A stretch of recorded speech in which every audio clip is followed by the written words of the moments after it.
אוויר, אור ואוטופיה.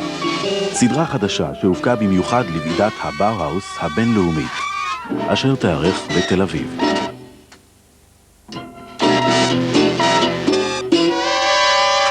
אוויר, אור ואוטופיה, דיסקאברי, ערוץ 8.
שלום לכם, שידורי האוניברסיטה הפתוחה של יום ד' עוסקים במדעי החברה.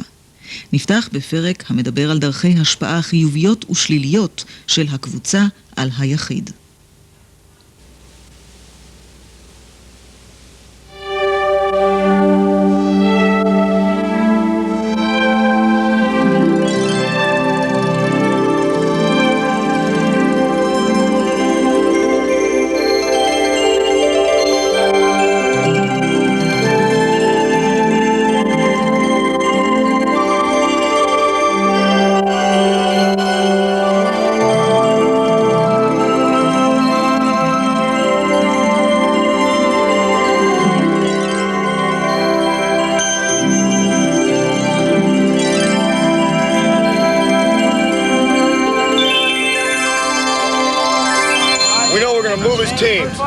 Whole team's going to move up. Two are going to provide security on the outside, right? Boot camp does a lot of things to people. They tear you down and build you back up again. And it's not a brainwashing thing per se, because they encourage you to think as an intelligent human being.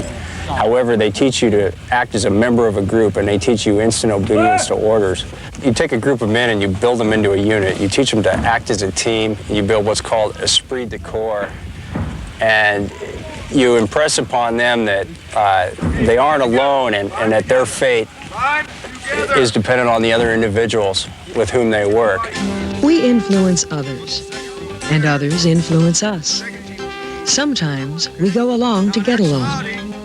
Other times we feel like asserting our individuality.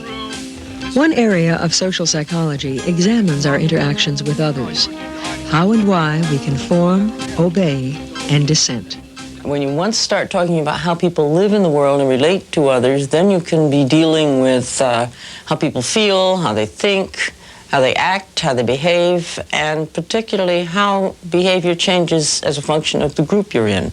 By understanding group dynamics, we not only understand how better to help people behave in groups, but also we understand where or the dynamics of conflicts that develop among or between groups. Social psychology then becomes, in part, the study of social situations and the influence they exert on people. And the fascinating implication here is that as you move from one situation to another, your behavior could change very dramatically. That you might behave in a very outgoing, confident way in one situation and be much more retiring and less confident in another. Same thing with regard to the clothes you wear. You could ask me, why do you wear a suit and tie? I say, well, I like it. I feel more comfortable in this, but you know the truth. I do it because other people will approve of me if I dress like this. If I come in with a torn t-shirt with the name of some metallic rock band on here, people are going to criticize me for it.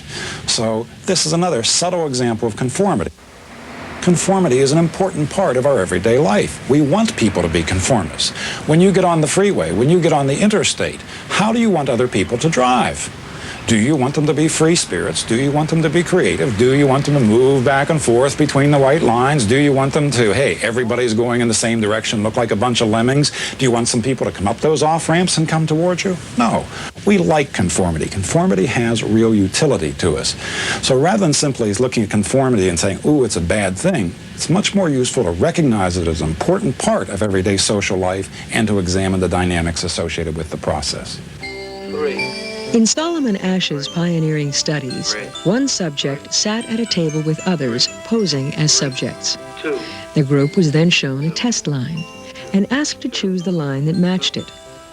Even though the correct answer was obvious, when the Confederates deliberately chose the wrong line, subjects often went along with the majority.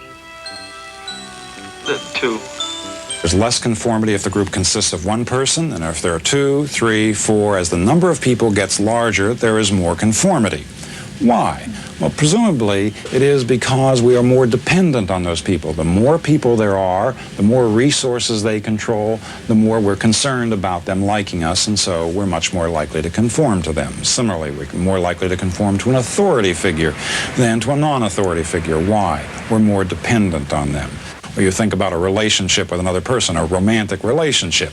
At the beginning, you're not very dependent on them, and so you don't conform as much. But as you become more involved and you break off your relationships with other people, you become more and more dependent on this one other person.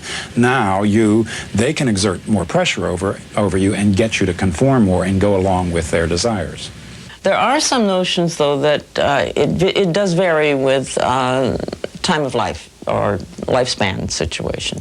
There are small children who seem to generally go through a phase when they would not dream of doing anything different from what everybody around them is doing. And then there is the period in adolescence when the most important thing is having on exactly the same clothes and using exactly the same catch buzzword phrases as everybody else. There is also another period when it is often assumed that people are very conforming, and that is in older age. And this is not true, and our data are very good on this one. That the longer people live, the more different they get. I mean, it's obvious when you think about it. People start out being very much alike. Sure, there are differences between babies, and they're important, but they're still very much alike. And from that moment, different things begin to happen to them. So that by the time you get to people along in their 50s, 60s, 70s, 80s, you're dealing with the most heterogeneous group that you can imagine. Their life experiences have been very, very different, and they've had a lot of them. So that what you will find is far from more similarity, a diversity all over the place, and a reluctance to go along with anything. They don't feel they need to. Groups have a strong desire to enforce norms, to enforce conformity. Individuals, on the other hand, have a strong desire to retain their freedom of action. And so groups try to encourage conformity through the use of rewards and punishments. Individuals try to gain those rewards and avoid those punishments while at the same time maintaining their freedom. Most people are usually unaware of the many ways in which they conform to others. Obedience, in contrast, requires a conscious decision to follow the directions of authority. Such dutiful obedience can be essential to getting things done.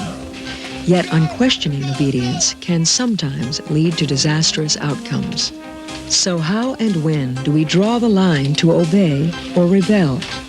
I'll look at the situation at hand.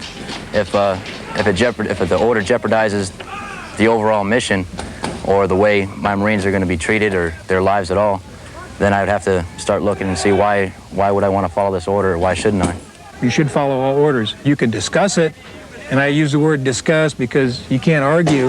Once you get to the point of arguing, you've lost all concept of what you're supposed to be doing. You can discuss it with your superior, but if your superior says, yes, go ahead and do it, it's, for a lot of Marines, it's, yes, sir, and then they'll carry out the order, even though they may not agree with it. It's easy to believe that only people under strict penalty for disobedience of authority, such as those in the military, would follow questionable orders. But in the 1960s, a research team led by psychologist Stanley Milgram found that the average person was surprisingly reluctant to disobey an authority figure, even when that authority had no legitimate hold over them. In these experiments, a confederate of the researcher pretended to be the learner of a word pair test. The learner was to receive electric shocks for any wrong answers, to be administered by the true subject of the test, the so-called teacher. The teacher was supposed to increase the voltage each time the learner answered a question incorrectly. Sharp, axe, needle, stick, blade. The answer is incorrect. 135 volts. The shock started at a relatively mild 15 volts and built to 450 volts, clearly marked as a dangerous, severe shock. In reality, no shocks were induced. The learner only pretended to feel pain. The teacher, however, had no way of knowing this. 345 volts. The purpose of the test was to see how far the subject would go before disobeying the researcher and refusing to give any more shocks. Is he all right? Although the shocks may be painful, there is no permanent tissue damage, so please go on. 450 volts. Astoundingly, what Stanley Milgram discovered was that 2/3 of all subjects delivered the most severe shocks possible when prodded by the experimenter. The single most important prod was, the experiment requires that you continue. Here is a man wearing a gray coat with no more authority than the coat and the idea that he's a researcher, saying the experiment requires that you continue. That was enough to prompt people to deliver 450 volts. What Stan shows us is that any person off the street can be made to obey if the situation is set up so as to maximize obedience. Obedience is a regular and routine thing in our everyday life. We may not want to think about it that way, but Stan demonstrated, I think, unequivocally that you, me, anybody else has a 2/3 probability of delivering the most severe electric shock in that paradigm. Milgram studied people's response to an authority figure. He studied obedience. We were interested in how people respond to dissent. How do people view the deviant, the person who breaks away, the person who disobeys? So we created a simulation of the original Milgram study. In our experiment, we created 3 different videotapes. In one videotape, the person, just like in the Milgram experiment, actually an actor, continued to give shocks, although reluctantly, continued to obey the authority figure. I don't mean to be disrespectful, sir, but can't we just check on him to see if he's okay? You have no other choice, teacher. Well, I understand that, sir. I really do, but the man does not want to go on. Well, if you don't continue, we're going to have to discontinue the experiment.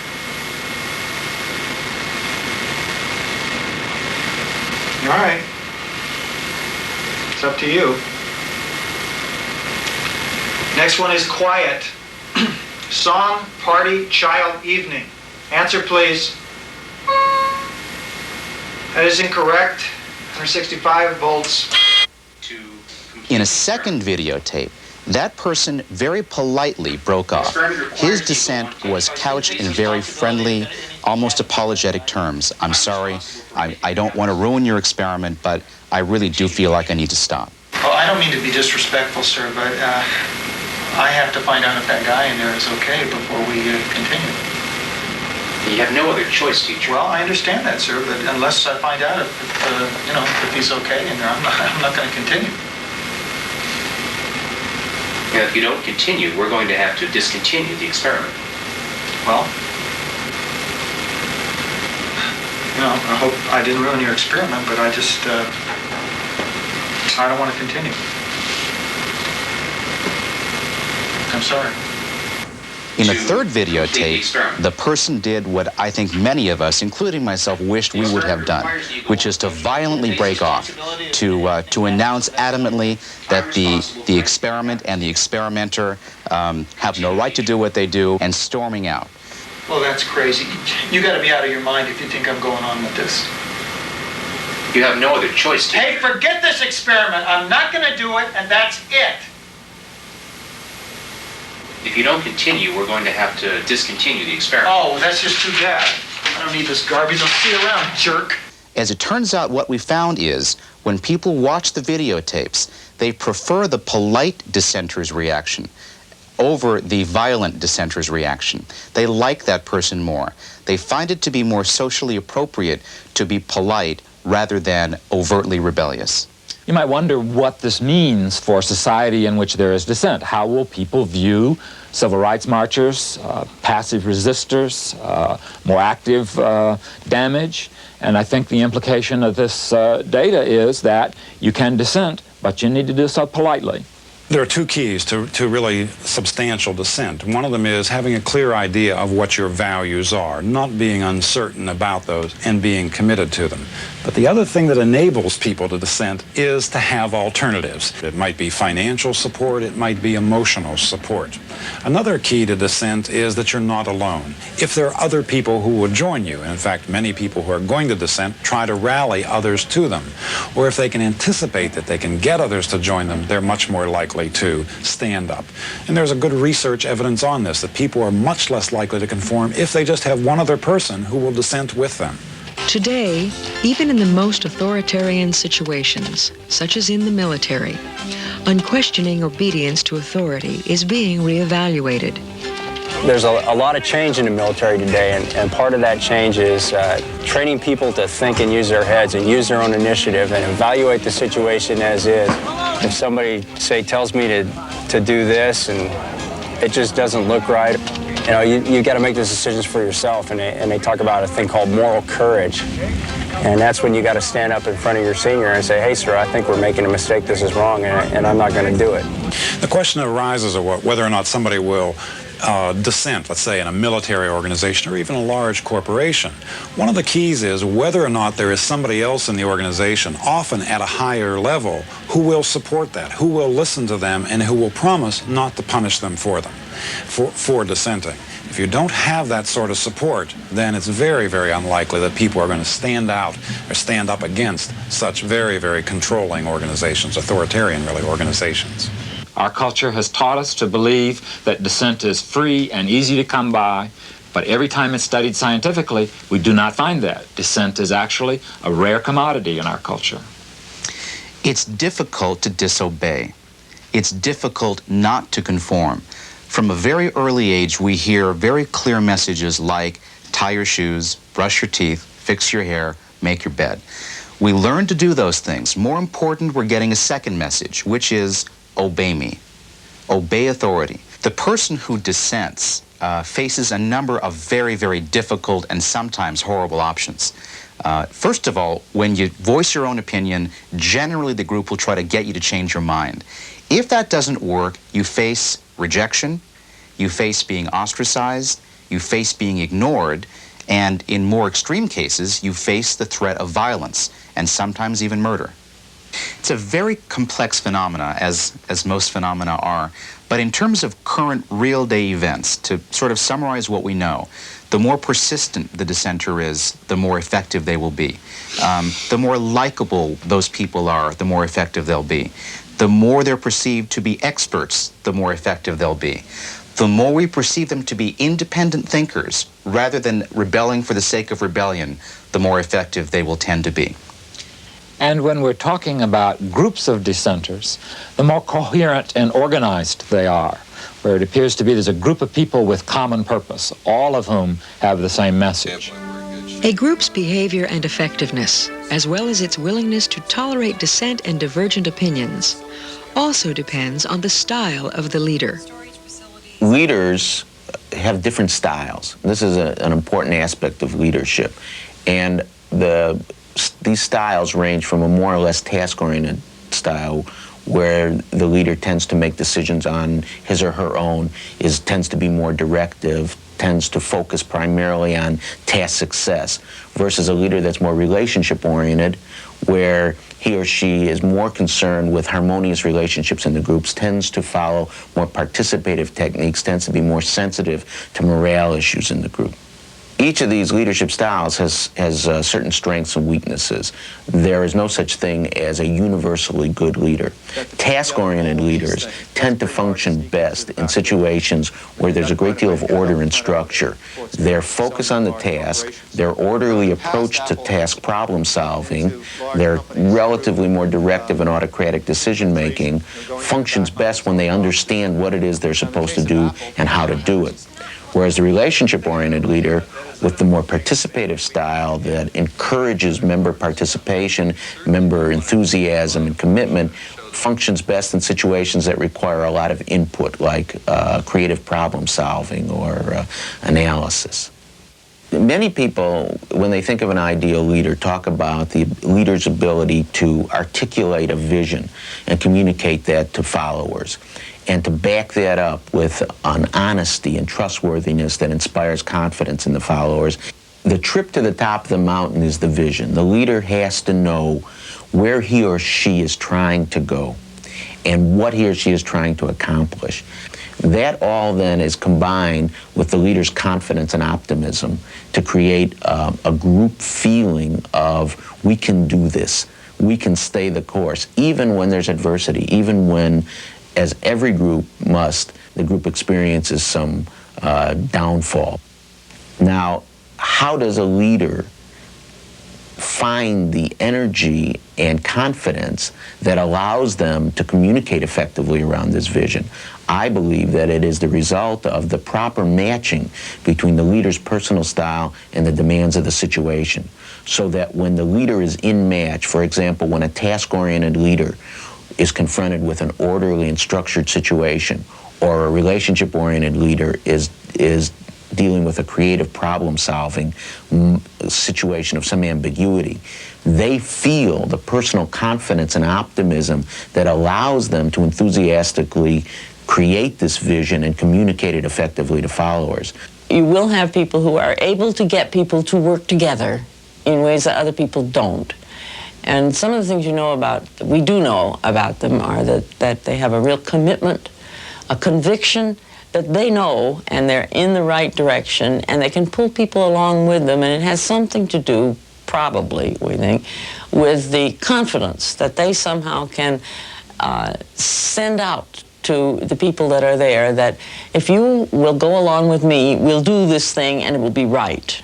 Once the group has coalesced around the vision with confidence and optimism, they are able to follow through toward the goal despite setbacks. And that ability to keep going, the persistence toward the group's goal, is what makes the group ultimately productive.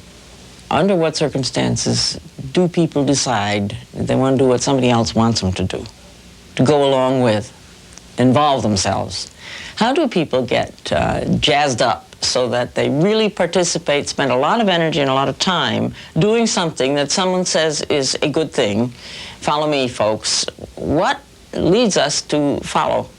You know, we think of ourselves as a democratic society, and therefore an autocratic leader who stands up and says, now, first we're going to A, B, C, it isn't going to work. But to really understand under what circumstances will a group get together and do good, and under what circumstances will they get together and do something awful, is very difficult. The groupthink notion, that is a social psychology notion, has some ideas that are interesting about circumstances under which a group of people will get so caught up in their own involvement with each other and with their task that they lose somehow the big picture thing. Groupthink occurs primarily when a group is threatened from the outside, and the threat from the outside puts them in a mode of a very protective mode in which they coalesce and very strongly around a common idea, and that leads to a fear of disturbing the conformity, a fear of introducing ideas that will be rejected by other members, and so on, and that leads to groupthink. The most extreme version of conformity pressures is the cult conversion process, and often that starts out with, if not social pressure, at least some social inducement, that oftentimes the people who are most likely to be selected for cult membership are individuals who are relatively isolated. They don't have relationships with other people. They're very needy, and because I want the approval of this person, and often they send the member of the opposite sex to recruit people, so that females go to recruit males, males go to recruit females, I go along with your desires when you say, why don't you come to our club? We're going to have a meeting tonight. I go along and conform because I want your approval, and really what I want is not just the approval, but the relationship with you. Another key element of this cult conversion process is to try to isolate people so that when we get the new recruit, we'll frequently take them away to a retreat, a farm, up in the mountains. Why? We want to create dependence on us. We are the people who control all your food. You're not allowed to take your car. Oh no, we'll go as a group in the bus. It'll be more fun. See, what we're doing is making you very, very dependent on us. Therefore, we can exert pressure on you, and you want to please us because we're the people who control the things that are most important to you. In the extreme case of dependence, you actually move the members of the cult to some very remote location. Again, done under the guise of this is best for us. The extreme example here is Jonestown, where all of the members are moved to this location in a foreign country, where one of the keys, if you wanted to leave, was you have to get a passport. But you had turned in your passport to the leader.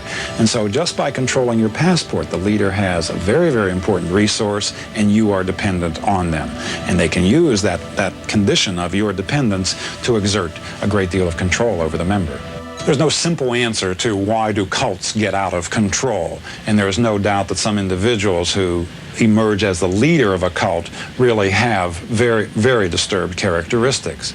But one of the key elements of cults that get out of control, or really any group that gets out of control, is that everybody becomes dependent on one person. Power is localized in that one individual. That it's much more efficient in the long run if power is distributed between all of the members, so that everybody then can exert an influence on where the group is going. And it is this is part of the reason why the idea of power corrupts. If you are the sole power, then nobody else can have a say, and we all have to march in your direction. Whereas if other people have a vote, one of the advantages of democracy, everybody has a vote, then we all can influence the decision, and hopefully, while it might take longer, in the long run we'll achieve better decisions that will benefit everyone, not just the leader. The importance of group dynamics, how people get along in groups, becomes especially apparent when success, and perhaps even survival, depends on effective cooperation. We really want to know what makes people tick. And in studying social psychology, we're asking what makes people tick in groups. We have been studying videotapes in our laboratory here of 2 flights of the space laboratory. Being in space is a severe environment. It is a very lonely place. You're a long way from help, from home, from loved ones, especially if an emergency arises. Since this is a severe environment in which the actual survival of the group may depend on their concerted, integrated, cooperative effort, it's absolutely essential that we understand the subtleties of group dynamics. If we can find ways to help these people behave more effectively in their groups, we ensure the likelihood of their survival.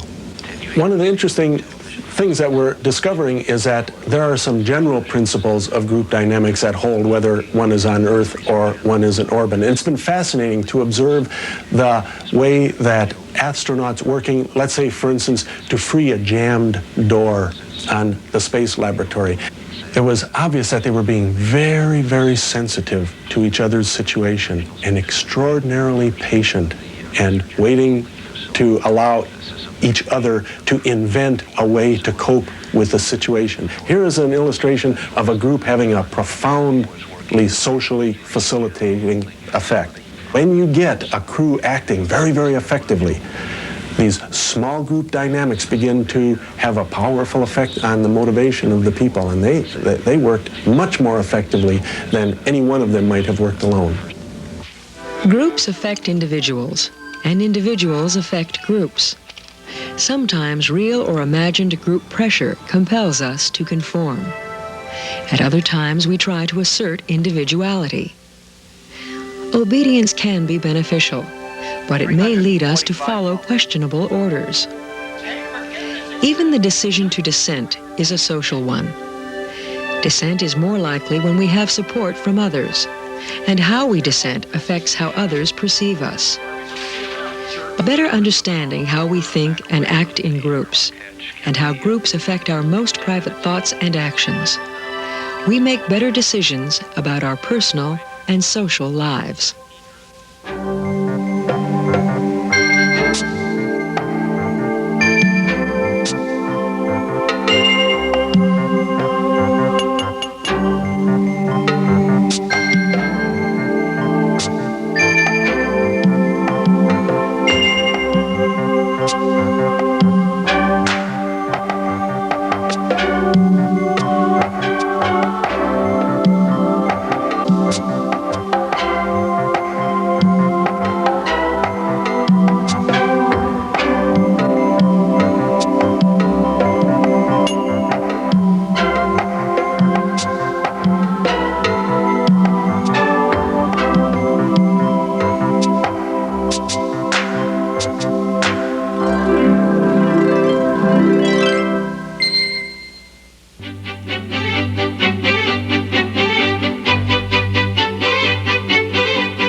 התוכנית שלפנינו מבקרת אצל משפחות של צעירים הסובלים מהפרעות קשר והיפראקטיביות, מהפרעות התנהגות, מחרדת נטישה ומאוטיזם.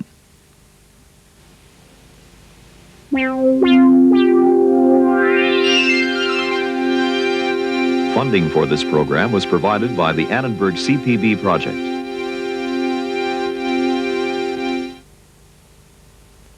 Sometimes, as we go through life, we master our experiences. Sometimes we don't.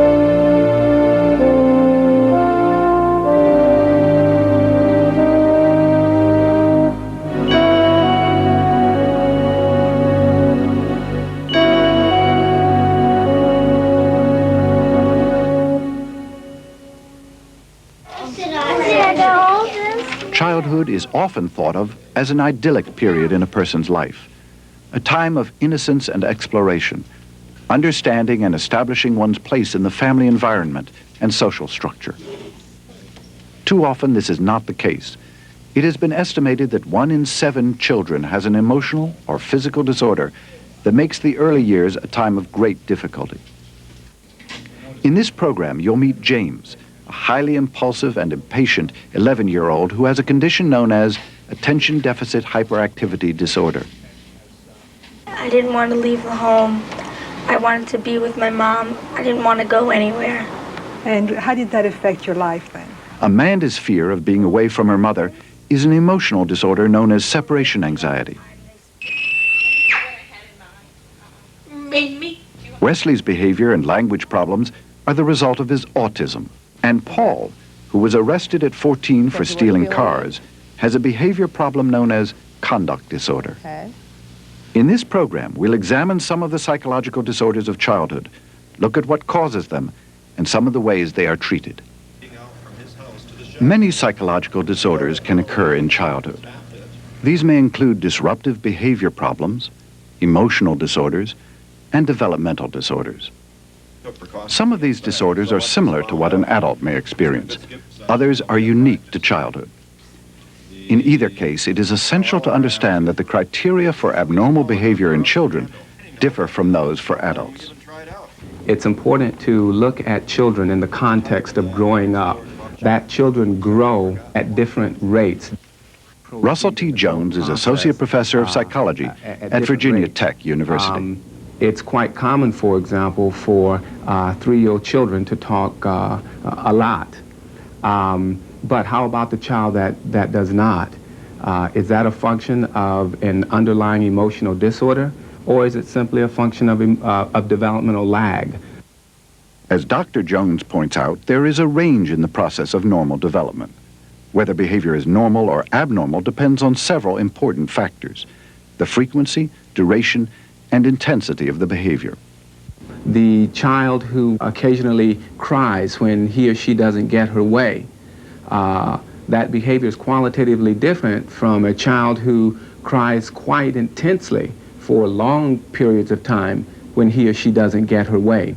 One may be quite acceptable and an isolated event, whereas another one may be a pattern, which is symptomatic of possible underlying psychopathology. Interest in childhood-related problems and behaviors has intensified in recent years for a variety of reasons. In turn, this has led to an increase in appreciating the unique aspects of childhood psychology.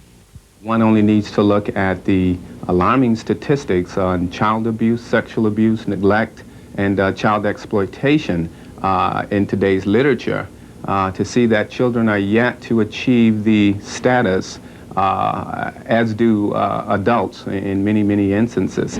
There is significantly less known about childhood psychopathology, and we are now starting to evolve as a field, and we are understanding to a greater extent the assessment, the conceptualization, as well as the treatment of problem behavior.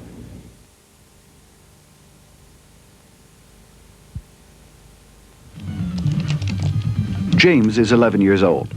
Like many boys his age, he is easily captivated by video games which may hold his attention for long periods of time. So you're going to do that same thing into the knives. Okay, go ahead and do that. I can't do none of that. There. You do it in the next spot. Also, like many children his age, he finds everyday tasks like homework are not nearly as stimulating. But James' inability to focus on activities like homework is much more serious than it is for most other children. James is also impulsive. He has a hard time controlling his emotions and his behavior, and that has led to problems for him and his family. It's not my homework to do. I know. See you do it. You erased the whole thing. I know. No, come on. Go back and do the rest. When he was 9 months old, we went to some friends' houses, and rather than sit on the couch or sit in our laps like some of the other children, he was climbing up the back of the chair and pulling a cord that hung their lamp on the wall, and he pulled that down and it broke. Just lots of busy activities. And throughout the years, the early months, the pediatrician kept telling us that he was quick-minded. Look up in the chapter. All right. Over the next 5 years, James' quick-minded and aggressive behaviors continued and intensified. He had trouble at home and in preschool. It was hard for him to follow instructions and to make friends. These problems were puzzling as well as painful for his parents. Finally, in first grade, the teacher confided in me and said, I'm really not supposed to tell you this because this is, we really have to go through the ed plan and do the formalities of this. But my nephew has attention deficit disorder, and I think that's what your son has too. Some 3% of children may have attention deficit hyperactivity disorder, characterized by a number of symptoms. When we talk about ADHD, we're talking about a disorder where children exhibit a number of very distinct symptoms, one of which is developmentally inappropriate inattention. The child doesn't attend to tasks. The child doesn't attend to teacher. The child doesn't follow instructions, etc. Another symptom is impulsivity. Here we have a child who doesn't complete homework, for example, who switches from one task to another, who talks out of turn, who responds before questions are actually finished. Again, a quality of impulsivity. The third symptom, which may be the most notable, is hyperactivity. Here a child is always moving around. A child is unable to stay in a seat. A child may fidget. A child is always active. James' symptoms were so severe that his mother brought him here to the Center for Attention Deficit Hyperactivity Disorder at the University of Massachusetts Medical Center. But making a finding of ADHD poses some problems. Dr. Russell Barkley is the center's founder. Probably the greatest difficulty is trying to distinguish between what is typical of normal children, particularly normal boys, and what is typical of these children. Many studies indicate that up to 40 to 50% of normal boys are described as restless and inattentive and impulsive. The best way we have of determining whether this child is ADHD or deviant is using the reports of parents and teachers, such as on a behavior rating scale or questionnaire, and comparing that to what teachers say about normal children of that age. That gives us a measure of just how far from normal this child falls in his ratings of behavior by these people. One problem with diagnosis is that many children with ADHD see the clinical evaluation as an opportunity to perform. They pay greater attention and score better than they would under normal circumstances. Dr. Arthur Anastopoulos is the center's director. You need to keep in mind that when you evaluate children in a clinic, the more novel one-to-one it is, the less likely you'll see ADHD. So our job with them is to create situations that are relatively uninteresting, boring, if you will, of long enough duration, that have a chance of eliciting ADHD symptomatology. One of the evaluation techniques is called the Restricted Academic Situations Task. Here a child is asked to work on math problems over a period of 15 minutes. Dr. George DuPaul explains the procedure while observing James through a one-way mirror. Okay, what we're looking for is how well Jamie pays attention to this work, and also how fidgety and restless he might be during the time that he's working on this, how often he might get out of his seat or play with objects in the room that have nothing to do with the task itself. So what we end up with during this 15-minute observation is a percentage of time that Jamie is paying attention to his work, as well as a percentage of the time that he's fidgety and restless and out of his seat and doing other behaviors that might be related to attention deficit disorder. In less than 5 minutes, James begins to exhibit some ADHD behaviors, including some apparent frustration and anger.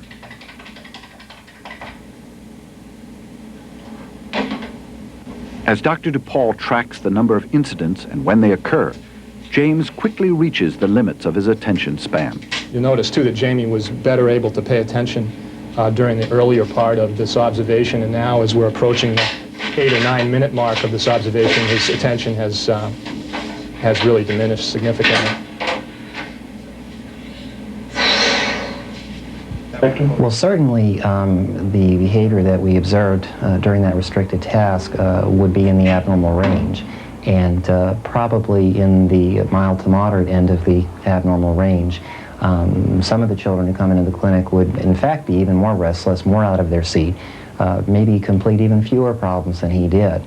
He was at least able to complete 3 out of the 5 pages, I believe, and those were done fairly accurately.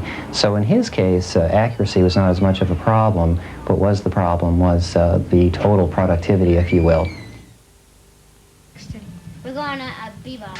If you have an attention deficit, then you ought to be having trouble anytime you're asked to pay attention to something.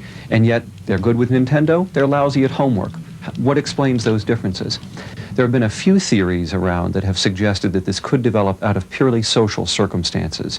Those primarily pertain to either bad parenting or to the degree of stress and change in our society, what you might call the tempo of modern life. We now know that this disorder is not due to how your parents are raising you. Okay, what numbers are you going to use to divide?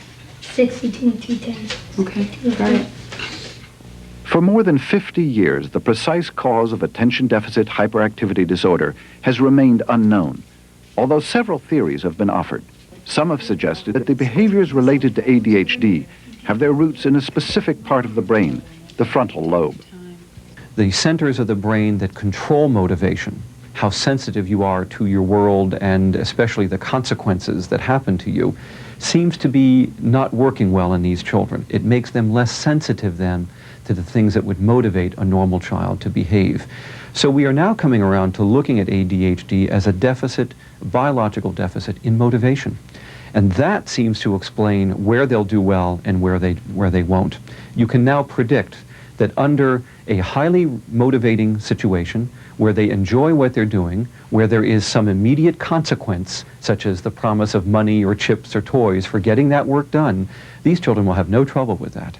But it also predicts the opposite, where there is no consequence for doing your work, where the work you're asked to do is boring and protracted over long periods of time, for instance, and the consequences for what you do are in the future, in the long run. These children will have substantial problems. Stimulant drugs, such as Dexedrine or Ritalin, are often prescribed to help manage the symptoms and related behaviors. But one might question, as many have in recent years, why a stimulant is being prescribed for a child like James, who is already overactive. Dr. Barkley has a theory on why this works. For many decades, professionals thought that these drugs did something opposite to these children, paradoxical, you might say, than they did to normal children. And the belief was that if you gave a normal child a stimulant, you would excite him and make him hyperactive. And yet if you gave a hyperactive child this drug, it seemed to calm them down and make them concentrate. We now know that both of those are completely misconception. First of all, we have given these drugs to normal children in a few experiments at the National Institute of Mental Health, for instance, and found that normal children get better too. Not as much, because they weren't as deviant in their behavior, but the direction of change is identical to that seen in normal children. Better concentration, less fidgeting, better impulse control, and better work productivity than we would see in the child off medicine. The second thing is that we've discovered that hyperactive children do not have a brain that is overactive, and therefore the stimulant calms it down. They actually have a certain part of their brain, as I said, that is underactive, sleepy, sluggish. And this drug seems to have a particular affinity for going to that part of the brain and activating it. Now, that part of the brain is the one responsible for inhibiting behavior, for focusing your concentration, and for suppressing activity level, especially unwanted activity level. As one parent says, what you're doing is stimulating his brake linings in his brain so that you're activating the very part of the brain that's involved in inhibiting and controlling behavior. Sometimes problems within the family system can contribute to ADHD behavior. So in addition to medication, family therapy or individual therapy may be necessary. But educating the parents is almost always essential. You cannot raise one of these children properly if you don't fully understand what this child has, and particularly that the child struggles with a disability, that this is not willful misbehavior of an otherwise normal child. That education involves teaching them about the symptoms of the disorder, what causes it, what is likely to happen as these children grow up, and also tries to work with the parents on understanding that it's not their fault either. Trying to bring them around to the idea that normal things that can be used with typical children are not going to be as successful at helping to manage and raise such a child. Some children respond to a reprimand, where you can turn to them and you can say, Catherine, stop doing that. You know, or Steve or Ken or whatever, stop that. And they'll stop. Your kids, you could say that till the cows come home, and it's not going to stop what's going on. You have to get up and confront them. The methods used to help parents better manage the child with ADHD are typically based on behavior modification concepts. One common method is called a token economy, in which a child receives poker chips for good behavior. These tokens may be cashed in for treats, toys, or privileges. A few years ago, we were going to California for 2 weeks, and both of my children were on that. And then what I did was, at the end, they could trade back the chips for a nickel a piece or whatever, so they each had spending money to go to California. And that was the most peaceful time during that time, which would have been an otherwise crazy time for us. Just to review them really quickly. It was difficult to implement in the beginning, and it took a lot of practice, but once we actually used it, we perfected the system pretty much, and we had to carry poker chips with us in the car. The babysitter had to learn how to do it. My mother had to learn how to use it, so that we would be riding with friends in the car, and something would occur, and I'd say, "Oh, Jamie, here's a chip," and friends would say, "Potato chips? What are you talking about?" And they all got to understand, and sometimes the friends would predict and would say to him, oh, you got a chip for that, or you're going to lose a chip. And so everyone was on his case, and it was really successful. It worked out well. What do we call this? I said, Excuse what me. did you say before? Look at me. What? You're getting points for what today? Being good. No, of course, but when I say to you, I ask you a question, right? Yeah. You just get the answer like that. You don't have to give me all the reasons why. No. Okay, you're going to swallow your voice.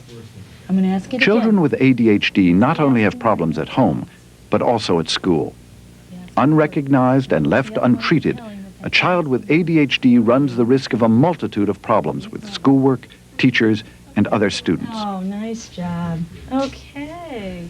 Pat Henningsen is a special ed teacher who works with children with behavioral problems such as ADHD. She began working with the University of Massachusetts psychologists 3 years ago. John Brown, who do you see?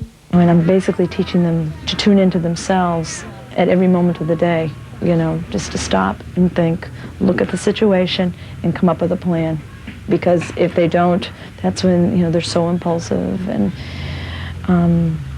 there's just so much going on. It's so difficult for them to focus. Things can go wrong. I mean, you know, at times it's comical because you just watch things fall down and papers falling all over the place, and you just look at them like they're looking, you know, like, I didn't mean to do it, you know, and they didn't. What am I supposed to do? When we have group time, Shana, what are we supposed to do? One thing. We listen. What else? We review the rules, we pick a target behavior. You raise your hand every single Excuse day. me, when you're talking to someone, who do you look at? You. The person who is talking. Talking. That's right. We remember to what? Raise your hand That's every right. day. Every day. And throughout the group time, I will remind them about the behavior that we're working on, because they have to be continuously reminded. They also have to be continuously reminded that there is a goal, and at the end of the day, they'll achieve this goal. But they get the immediacy is the tokens. Nice job, Shana. Would you go up there, please, and find me a proper... Poker chips are given to reinforce positive behaviors. This is most effective when they're given almost immediately. The main focus is to really encourage them to behave, to do the proper thing. I think the misunderstanding with behavior mod is that, oh yeah, you know, they're only doing it because they know they're going to get something out of it, but it's not true, because it works. They do learn to tune into their own behaviors, to tune into the proper behaviors, and to tune into the wrong behaviors and accept a consequence for it and learn from the consequence. What do you think? Despite advances in understanding and managing attention deficit hyperactivity disorder, only about 1 in 5 children will outgrow the disorder. Those that don't may be vulnerable to a range of problems, including difficulties getting through school, or holding a job, or maintaining relationships. Others may have trouble with substance abuse, and about 1 in 4 will develop serious antisocial behavior marked by repeated arrests. The disorder is one that's very curious because although it seems to have a biological cause to it in many cases, the outcome of the children as they grow older is purely the result of social circumstances. So how well you're doing in adulthood or how poorly you're doing has very little to do with how severe your problems were in childhood or what your causes of your disorder are. Instead, it has a lot more to do with how your family chose to deal with your problems, whether they understood that you had a developmental disorder, whether they used a great deal of punishment and control and discipline, or whether they were very sensitive to your problems. And although they tried to structure your life, they were not over-controlling and excessively punitive with you. So are there enough flowers and vases in the 2 boxes? No. Yes. Okay, do you have to answer yes or no? Probably. So solve it and use the information. The outcome for James is unknown, but his best chance for overcoming his disorder comes from the nurturing and structured environment in which he lives. You hear such gloomy pictures out there about all of these children, that all of these things could potentially happen to them. And a lot of times it does, even with some training or supportive parents. But I think monitoring things closely as we do, we monitor the medication, we're looking into programs on a regular basis, and I'm closely involved with him, and I hope that that combination will help him be successful. A more violent, disruptive behavior disorder is conduct disorder, or CD. Paul was diagnosed with conduct disorder at the age of 14. he was arrested for stealing cars and placed in a juvenile detention center. Donna is Paul's mother. Did you do what you were supposed to do today? Yes. And you were a good boy, right? Okay. Before, we had a terrible relationship. He didn't feel he could talk to me because I was nothing but a screaming person and I wouldn't listen. We both had tempers. We'd yell, we'd scream. We didn't get anywhere. We'd just go around in circles. He'd get so mad, he'd go out, break, steal, rob, whatever, because he was so angry. I'd be tearing my hair out, wanting to strangle him, screaming like a fool, getting nowhere. I used to be selfish, didn't really care about anybody else but me. I had problems with my mom, my brother. When he was here, he'd think he was the boss of everything, take anything he wanted. And since my mom hadn't seen him for a while, at first, he got everything. I mean, he got everything. And I got really mad and jealous about it, and I started getting in trouble. And at first, it started off just small, then it just grew bigger, bigger, bigger, and bigger. And I ended up just finally getting taken away from home. It was very traumatic. It's hard to see your son in jail at 14. Very hard. Conduct disorder behaviors begin to appear in some boys when they are 10 or 11 years old, affecting about 1 out of 12 boys. The behaviors include fighting, stealing, destroying property, truancy, and running away.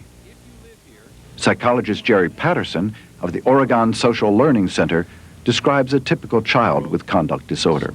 A child with conduct disorder is likely to be a boy, and he's likely to be pretty unpleasant to be around. And in the kind of studies that we're doing here, we find that at the core, the inside of this kid, he's essentially non-compliant, that he's sort of like in a castle that he's defending against all comers all the time. So in addition to the antisocial symptoms that we count up, when we're arriving at a diagnosis of a CD case, in addition to that, he's failing in almost all the essential things that a kid engages in. He's rejected by peers, he's failing at school, and when those failures go on long enough, then you have an antisocial child who's also sad, he's depressed, he has low self-esteem. As a matter of fact, if he's really good at his trade, he drags along behind him a whole secondary cloud of miseries, other symptoms.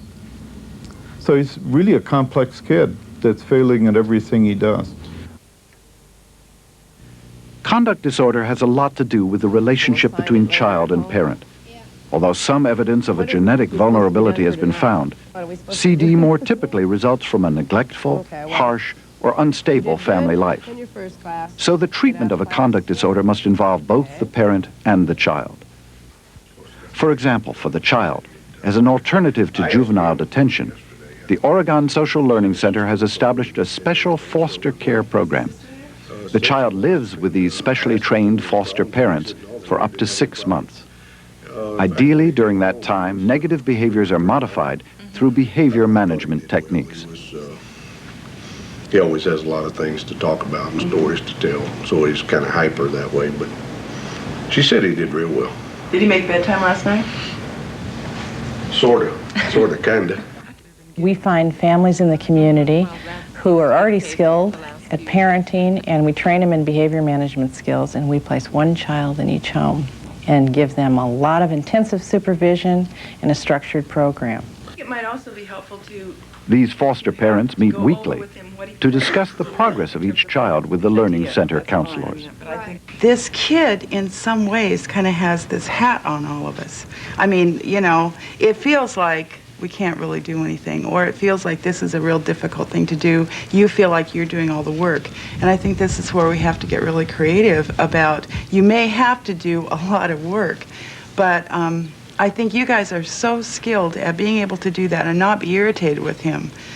And I think that's what's so hard, is to keep that separated. And somehow I just feel like if we could identify what he's doing and set something up so everybody, that we all know what we need to be doing, so that, and then let us help support you so that we're not irritated with him. That's the biggest thing that reinforces this kind of behavior, is because people get irritated and they give up and they let him get away with it. And then we started the incentive of the home visits along with the positive points. I think that's getting his attention. I think it's just slow to do that sometimes. Keep it the way it is. So I think it's just being consistent with it for a while, long enough for him These to see kids that. usually have gotten by behaving badly. And they have gotten to the point in their lives where that's really all they know how to do. So we're making very explicit for them what exactly we expect, and we're giving them a lot of encouragement along the way. So each kid has a daily program that's laid out for them that really tells minute by minute what they should be doing. And we're giving them points. You might have heard the foster parents talking about points. We're giving them points for things like getting out of bed in the morning, eating breakfast and putting your cereal bowl in the sink. Mundane, kind of normal, everyday things. But these kids respond in a very positive way to this level of high incentives. During the time the child is living in the foster home, the natural parents work with counselors to develop better parenting skills. The natural parents meet every week, once a week, with a therapist. And basically, they're learning the same kind of skills that the foster parent is using with their kid in the foster home. What we're doing is teaching them how to supervise their child, how to use effective nonviolent kinds of discipline, and how to encourage their child to behave appropriately in school and at home and with their friends. The major emphasis in the Oregon program is to work with both the child and the parents, combining elements of individual counseling, family therapy, and parent training to try and develop a more stable family structure. Mike used to be in control when things first went bad, and now I'm back in control. I'm the mom. And it used to be I would cry and he wouldn't. And now when he gets upset, he cries, I don't. I am in control now. If it wasn't for the point system and learning how to do that, wouldn't know how to be a mother. I didn't know how to be a mother. The way we talk about kids and parents, we always have little arrows going from the parent to the kid. You know, so the parent does something and that changes the kid. But in point of fact, our longitudinal studies are showing the arrows are going both ways, which simply means that the kid is also impacting the parent. So if you've got a boy 9, 10, 11 years of age that you've let get somewhat out of control, they push you very hard so that you become more and more physical, more and more negative, more and more authoritarian. You really look terrible. And it's not that you started that way, but this stuff going back and forth over time, you come out looking like a real heavy over here, and you're hitting the kid, and you know, you're trying to put him down on the floor to keep him from going out sometimes when you really get ticked off. He also looks bad, but you both put each other there over a long period of time. So in the kind of stuff that Patty is doing and Marion in these groups are training parents, okay, you're both up here, you're really angry and you're frightened of each other. How do you get it down here where it is with most of us? We fight a little bit, but not like that. And it takes a long time to do that, like months. It's not a weekend therapy. Untreated, conduct disorder can have an impact not just on the child and his family, but on the community as a whole. Studies indicate that between 50 and 70% of juvenile crime is committed by young people with conduct disorder. His prior school history indicates that there is a prior history of truancy and the fact that he was a runaway problem. Yeah, kids who are seriously conduct disordered and don't get out of that pattern, there are a lot of longitudinal studies show that the prognosis for them in adulthood is pretty grim. They're incarcerated more often, they have more traffic accidents, they're divorced more often, they don't hold down jobs. All of their relationships are unstable, they end up in mental institutions. Just about every bad outcome that you can think about, these people have. After 6 months of living with his foster family, Paul was allowed to return to his mother. science. Both believe they are different for having undergone this experience. It's not a bad report. Your behavior's good. A little behind on homework for being sick. Yeah. But if we do it, we're okay, I think. We're able to communicate a whole lot better and get along better and, You did good? you know, just be able to talk it out, work it out one way or another without the screaming and without him feeling he has to go rob a house, you know, because he's so frustrated. She understands a lot what I say. And she don't like get all uptight and say that's not true, lie and just stuff like that. I mean, basic, typical mom. There are several emotional disorders of childhood. One of the most common is separation anxiety disorder. Of course, it is normal for all children to experience the pangs of separation from a loved one. But a child's inability to eventually overcome those feelings is not normal and is considered an emotional disorder. About 3% of children are likely to have separation anxiety disorder at some point in their lives. With separation anxiety, we're talking about a child who almost every minute of every day has extreme anxiety, extreme fear, thoughts of being separated from mom, thoughts of loved ones being injured or hurt. And this is not an isolated incident. These children, if these symptoms persist for a 2-week period of time, are very likely to be labeled or diagnosed as separation anxiety. The feelings are hard to explain because they were just kind of like butterflies through your whole body and in your stomach mostly. And I just felt like I don't want to do this. I don't want to do this. Don't make me do this. I don't like doing it. I don't want to. Please don't make me go. And I was always upset, crying when I didn't want to do something. And it was just difficult to do everything. This is Amanda. She was diagnosed with separation anxiety disorder several years ago. She was extremely uncomfortable being separated from her mother, and over a period of time this generalized to many situations.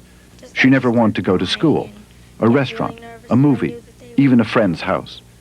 For the past 3 years, Amanda has been under the care of Dr. Rachel Klein. Separation anxiety becomes abnormal when it interferes with the kind of behaviors that's expected from a child of that age. Not so much that it shouldn't occur, but it occurs to a degree that really impairs the child's well-being. She was always cautious about everything she did, you know, everything. And again, after a while, you start realizing when you look back on the things that she used to do, and you realize they weren't such normal things. If we went into a restaurant and it was downstairs, she didn't want to go in. And I never knew why, because she felt closed in and it would make her nervous and uneasy. Going on vacation, even though we were together, was a horror because she was away from home. I mean, we went to Disney World, and Disney World was a nightmare for her. She was afraid of everything. She was afraid of the ferry. She was afraid of the tram. She was afraid of everything. Because the symptoms of separation anxiety are not always consistent from one child to another, a diagnosis can be difficult to make. Some children experience the feelings of anxiety, but never show it or act on it. Other children behave very differently. The child with separation anxiety can have only, let's say, worries and not show any evidence of it in his behavior. So a child could have a great deal of concern about the welfare of his parents, where they are, something's happening to them, etc. Go to school, do everything that he or she is supposed to do, but be miserable in the process or be uncomfortable. And there are degrees from mild discomfort to very severe discomfort. On the other hand, there are children with separation anxiety who become dysfunctional and who then refuse to experience the kind of separation that we take for granted in children of their age, such as going out to play with your friends, sleeping over at children's houses, letting the parents go out for the evening, staying with relatives, even going on trips sometimes where you go away from home, etc. And how did it stop you from doing things that you wanted to do or should have done, those feelings that you described? They were so strong that I couldn't do anything. I'd just break down and crying, and I couldn't go. And so what did you do? I would say, Mom, please don't let me go. And most of the time she'd make me do it, even if I didn't want to. Did you go to Many psychologists believe that separation anxiety has adaptive value in the evolutionary process, that in fact it helps to ensure survival of the species. When the infant is helpless and needs parental care, its jolting awareness of loss causes anxiety that leads to crying, which brings the parent back to help. But what explains the more intense fears of a separation anxiety disorder? Parental behavior is one possibility. Children who have experienced an unpredictable, unavailable, or rejecting parent have been observed to be prone to more intense separation anxiety. In addition, parents who become anxious when they have to leave the child may inadvertently teach the child to model their own anxiety. Learning theory would explain the development of separation anxiety by suggesting that it is reinforced by its aftermath. A mother hastens back to the child that has had separation anxiety, and the child learns that anxiety is a useful tool in getting what it wants. Experts also generally agree that some children are simply temperamentally different from birth and more prone to anxiety. Sometimes these temperamental differences can lead parents to react negatively. This can then increase the separation anxiety. But parental behavior is not the only explanation.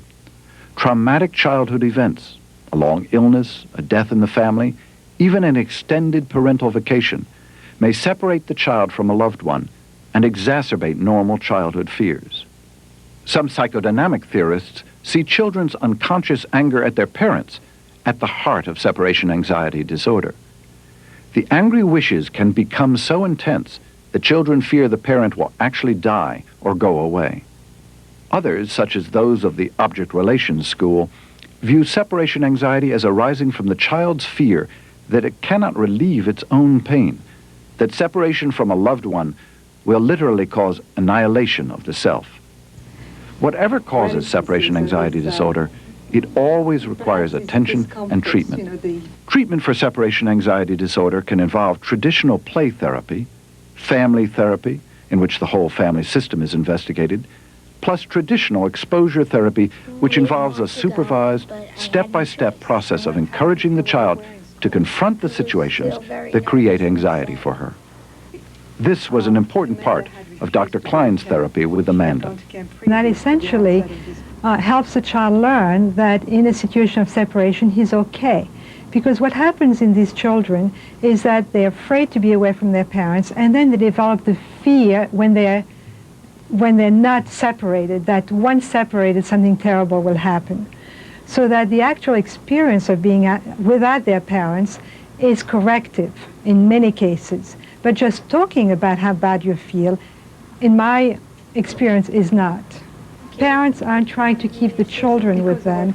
What they do, really, what seems to be more typical of them, is that they can't bring themselves to inflict pain on their child. So when the child doesn't want to separate, they can't sort of say, well, tough, but that's the way it's going to be. They plead, they reason, they lose it. But I have yet to see a mother who was resentful of the progress that her child made. And if she were the one hanging on to the child, she should really be resentful of the fact that the child is cured. And I've never seen a mother be destroyed by that. Okay. Do you have sleepover days where you go to other kids' houses? All the time. All the time? Yep. Is it fun? A lot of fun. Yes? Yeah. Okay, I won't ask you what goes on. Okay? Don't ask.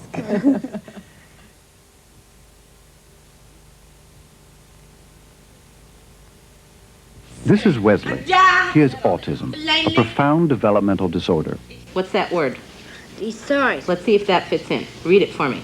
Carly is another child with autism, although her condition is much less severe. What I want for lunch. Okay, let's put decide in there and see if that... Autism is a perplexing disorder, not just for people with autism and their families, but for psychologists and researchers as well. Typically, autism involves 3 different symptoms. The first is a lack of responsiveness to other people, For example, this young boy is seemingly unconcerned that his father has left the room. A more normal response in a child his age is likely to be this: fierce crying until the parent returns. The second symptom of autism is impaired communication skills, both verbal and nonverbal. Many children with autism, like Wesley, make apparently meaningless sounds. Others repeat words and phrases. The third symptom is that children with autism respond to a limited number of stimuli. Some may sit and stare for hours, rocking back and forth endlessly. Some prefer a rigid sameness in their activities and don't respond well to changes in their lives.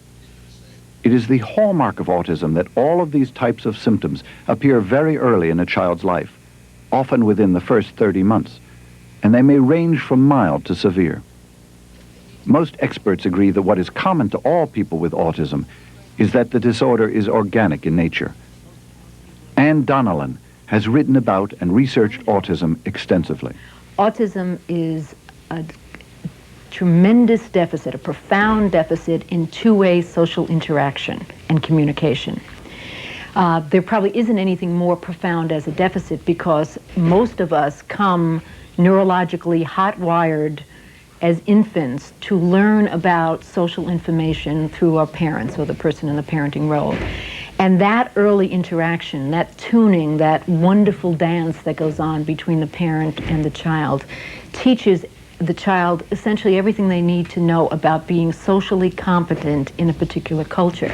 Somehow these kids seem unable to do that, and you end up with somebody who's kind of two-dimensional, doesn't have the depth and the richness which makes for being a social human being.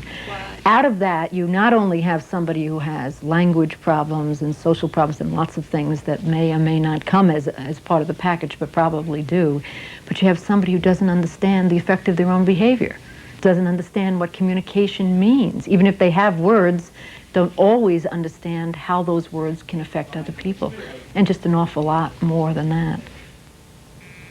One of the problems in recognizing autism in a child is that in early life the symptoms can be extremely subtle. Yet to the trained eye they are present. Dr. Donnellan recently videotaped two young boys. One of them, Callum, was suspected of having the disorder. The other, Ryan, is a child with more normal behavior. Because kids with autism look so good in infancy, they very seldom get diagnosed early. And what we did was try to demonstrate some of the things that we see in the older kids as even on into adulthood that seem to be inadequate or to be impaired in some way. And because we're comparing him in these films to a normal child who's just slightly younger, who is not yet talking, it's pretty dramatic. You can see it. He looks pretty good in some of the scenes. For example, when you see him with the shaving cream on his hands, it's not that he's ignoring it, he is paying attention. It's that single stimulus kind of thing. He's paying attention to that. When he pays attention to that shaving cream, that's all he pays attention to. The fact that his father is a foot away or his mother's right next to him or somebody else is there, he's just oblivious to that. He looks pretty good, however, until you see the other child, Ryan, who gets the shaving cream, is also delighted with it, but immediately turns around to show Mom, immediately incorporates everybody in it, and he gets to be the star of the show, which is his major function at that age. What is devastatingly clear to me watching Ryan and comparing him to Callum is that Ryan, who I think in an hour's worth of film that we did probably has a word or two in it, but essentially isn't talking yet, has all the communication he needs. He's doing fine. So when the language drops in or the communication drops in, it's like a computer programmed perfectly for it. Whereas Callum, in the same situations, while he attends and he cooperates and he does very well, he doesn't know how things happen. It's all rooted in just one experience at a time, seemingly. And then in the scene where his parents leave, in both cases the parents leave the room, Callum is clearly concerned. He goes from where he is over to the person who's filming, and because he sees trousers, I think he thinks it's his dad. He shows concern. He wanders around looking for them, but there's no change in his expression, essentially. Whereas in Ryan, in 10 seconds, it goes from, oh no, they're not really leaving me, to you got to be kidding, to, oh my God, they're gone, and he's crying, and as soon as they come back in, he's comforted and he's fine. It's all there. In those tapes, you can see the essence of autism, the inability to understand means and ends, causality, how to make things happen, how to make them happen again, all the kind of investigatory behaviors, and most importantly, of course, the use of other people to make the whole thing work for them, the depth and the richness of it. It's real painful to watch. Since autism was first described, several theories have been put forth to explain the disorder. For 15, 20 years, typically people blamed the parents in one way or the other, either directly or indirectly, for causing the autism, which caused tremendous tragedy. I mean, it was hard enough to have a child with such tremendous needs, but to be blamed for it and nobody be able to tell you what you did. You may not have meant to do it, but you did it, and it was this awful circle that was most unfortunate because there were no data to support that. I'm sure anybody who's knowledgeable in the field believes it's an organic cause. I mean, you couldn't be around these kids and not know, because what happened was that breakdown that we blamed on the parent was not because of the parents' inadequacies, but because of the child's inadequacy. He didn't bring his part to the dance. Like many children with autism, Carly is able to live a very functional life at home. The first hurdle was her parents' willingness to accept her disorder. We really focus on what she can do more than what she can't.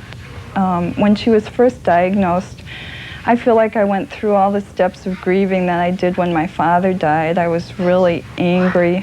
Why was this happening to me? Why her? That was the big thing, why her? And, you know, the denial, just how can this be happening? How can I have a child who has a disability? And then gradually accepting it. She looks at the world just a little different than we do in some ways. Sometimes I think her thought processes are different. I'm not exactly certain about that. There's nothing I can show you, but it's just when you talk to her, it seems like you can see the wheels grinding sometimes, and the process is a little different than ours. There are just so many things that she can do, and it doesn't really bother me that she might act a little differently than some children. So I think we've always loved her the way she is. We don't love her in spite of the fact that she has autism, but because she is the way she is. I know that if there were a cure found tomorrow, we'd certainly have it given to her, but our lives aren't in despair because of her situation. We think we have it pretty good. Treatment for autism must be matched to the severity of the behavior. Carly is fortunate because her autism is moderate enough to allow her to be mainstreamed into a school district where she lives. Nancy Negri is the district coordinator for Carly's program. She would fall into the range of people that we call more able individuals with autism. I think her autism is fairly classic. It looks, you know, to be that way. Her clearest problems are in the area of speech and language, but she doesn't have any of the severe kinds of acting out behaviors that other kids have. She does have language. She can use language to communicate. It's still not as easy for her, but it's there, which is not something that is true for all kids with autism. But what we know about those kinds of students is that they can continue to progress and to learn academically. I've worked with and supported a number of students who in fact have gone on to junior college. They still need support at that level. They need some help, especially with, you know, in the area of social skills and sometimes some adaptations for the academics when it's a real lecture kind of format. But they certainly have that potential. We know people who have PhDs and also have autism. Carly? Is it 9? Is it 9? How many people think Carly is right? Yeah. If Carly is a child whose autism would be considered mild to moderate, Wesley is in the more moderate to severe end of the spectrum. Because of his inability to communicate in any meaningful way, Wesley was assumed to be retarded. But advances in the understanding of autism now raise some questions. Are these people lacking in intelligence?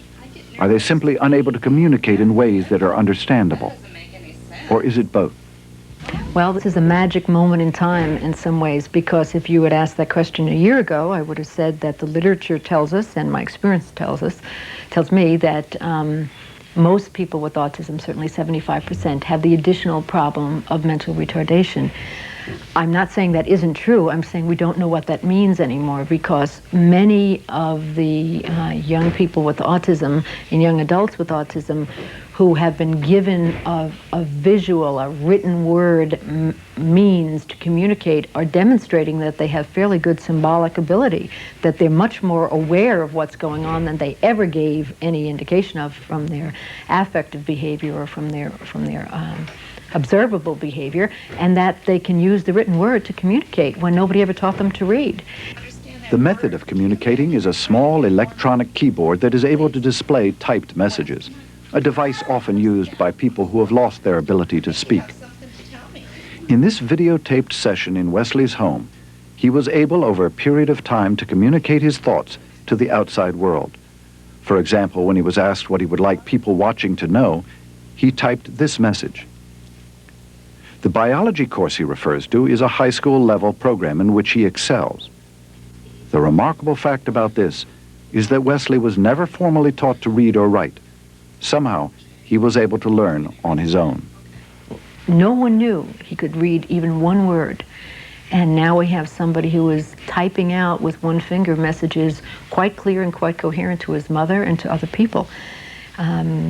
We don't know what all that means, and so far, every young person with autism with whom it has been tried that I know of, they've been able to do something, and things that we didn't even know they could do. So I don't know what it means, and everybody's just sort of saying, oh my goodness, what is this phenomenon? I don't believe that it's the magic key. I think it is a communication device, but they still need to learn all the other things they need to learn, just like Carly, who has reasonably good language for a person with autism, still needs to learn all the rest. Only a small number of children with autism have had an opportunity to use the communicator. As Dr. Donnellan suggests, there is much that remains unknown about autism. New insights are being made as a result of breakthroughs like Wesley and others like him using a communicator, or from children like Carly, who can maintain a high degree of independent living when given the proper structure. I've never seen a person with autism or any developmental disability given reasonable supports who couldn't be maintained in the community. Even the most physically fragile kids, kids who are on total life supports can be maintained in the community if the right support is there. In autism, it's far simpler than that. We know what people need. If the supports are there, they can have jobs, they can have relationships, they can be in their community. They're going to need help. I mean, they're going to need all kinds of help, from just those people who need, to make sure somebody else watches over their shoulder when they're signing contracts, to those who need a lot of help in managing their everyday lives. But given the right supports, every person with autism can live, work, and recreate as a more fully functioning person in their community. It's cheaper, it's better, it's more humane, and on a very personal level, I figure that one day I'm going to join the group of the disabled if I live long enough. I'd like to have a society that treats people better than we have historically treated people with autism. We have concentrated in this program on those children who show dysfunctional behavior. It's important to remember, however, that not all such behavior is symptomatic of deep, abnormal problems. Dr. Jones. Certainly there are norms, but I think it's important to know that children deviate from the norm. And when children deviate from the norm, that doesn't necessarily mean psychopathology, doesn't necessarily mean underlying emotional disorder. It could simply mean developmental lag. It could mean the child simply isn't ready to talk. And that with proper nurturance, with proper reinforcement, patience on the part of parents, change agents, this child is very likely to develop into a great child, very likely to develop into a very normal, appropriately functioning individual.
סדרת הטלוויזיה החשובה ביותר שנעשתה אי פעם על ונציה ועל המוזיקה שלה.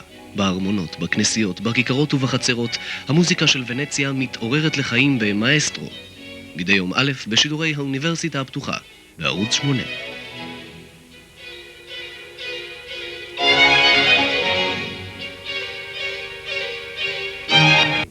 The legendary realm of the fur traders, where the tree line ends and the tundra begins. Time, early November, when the drifting floes of the Arctic ice pack first touch land. Destination, Cape Churchill, on the northeast tip of Manitoba, where the wilderness and civilization meet. Mission, to study the mysteries of the polar bears who converge here every year to reach their winter seal.